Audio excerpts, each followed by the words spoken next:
ಓಂ ಗಂಗಣಪತಯೇ ನಮಃ. ಶ್ರೀ ಗುರುಭ್ಯೋ ನಮಃ. ಹರಿ ಓಂ. ನಮಸ್ಕಾರ. ಓಂ ರುದ್ರಾಯ ನಮಃ. ರುದ್ರಃ ರುದಂ ದದಾತೀತಿ ರುದ್ರಃ. ಯಾರು ದುಷ್ಟರಿದ್ದಾರೆ, ಯಾರು ಪಾಪಿಗಳಿದ್ದಾರೆ, ದುರ್ಜನರಿದ್ದಾರೆ, ಲೋಕಕಂಟಕರಿದ್ದಾರೆ, ಅಂಥವರಿಗೆ ಭಗವಂತ ದುಃಖವನ್ನ ಕೊಡುತ್ತಾನೆ, ಶೋಕವನ್ನ ಕೊಡುತ್ತಾನೆ, ಕಷ್ಟವನ್ನ ಕೊಡುತ್ತಾನೆ. ಆದ್ದರಿಂದ ಭಗವಂತನನ್ನ ರುದ್ರಃ ಎಂಬುದಾಗಿ ಕರೀತಾ ಇದ್ದಾರೆ. ಸಂಹಾರ ಕಾಲದಲ್ಲಿ, ಪ್ರಳಯ ಕಾಲದಲ್ಲಿ ಜೀವಿಗಳನ್ನ ಸಂಹಾರ ಮಾಡುತ್ತಾನೆ ಭಗವಂತ. ಹೀಗಾಗಿ ಭಗವಂತ ರುದ್ರಃ. ರುದಂ ರಾತಿ ರುದ್ರಃ.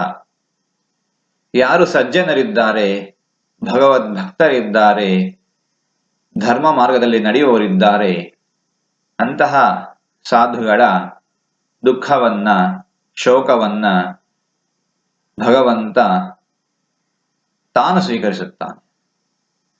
ಅಂತಹ ಭಕ್ತರ ದುಃಖವನ್ನ ಭಗವಂತ ನಾಶ ಮಾಡುತ್ತಾನೆ. ಹೀಗಾಗಿ ಭಗವಂತ ರುದ್ರಃ. ಇನ್ನು ಯಾರು ಭಗವಂತನನ್ನೇ ನಂಬಿಕೊಂಡಿದ್ದಾರೆ,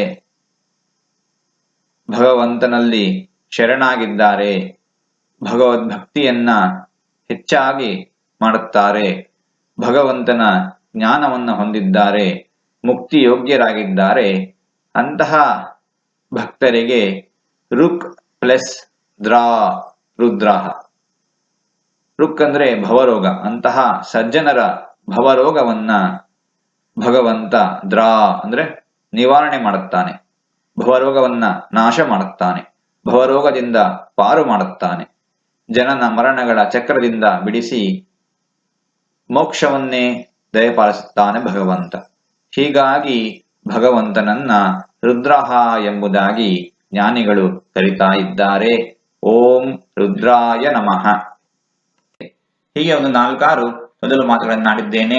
ಇದರಲ್ಲೇನಾದರೂ ತಪ್ಪುಗಳಿದ್ದರೆ ಅದನ್ನು ಮನ್ನಿಸಿ, ಒಳ್ಳೆಯ ಜನ ಇದ್ರೆ ಸ್ವೀಕರಿಸಬೇಕು ಅಂತ ಹೇಳಿ ಪ್ರಾರ್ಥನೆ. ಈ ನುಡಿಗಳನ್ನೆಲ್ಲ ಆಡಿಸಿದ ಭಗವಂತನಿಗೆ ಸರ್ವ ಸಮರ್ಪಿತ. ಸರ್ವಂ ಶ್ರೀಕೃಷ್ಣಾರ್ಪಣಮಸ್ತು.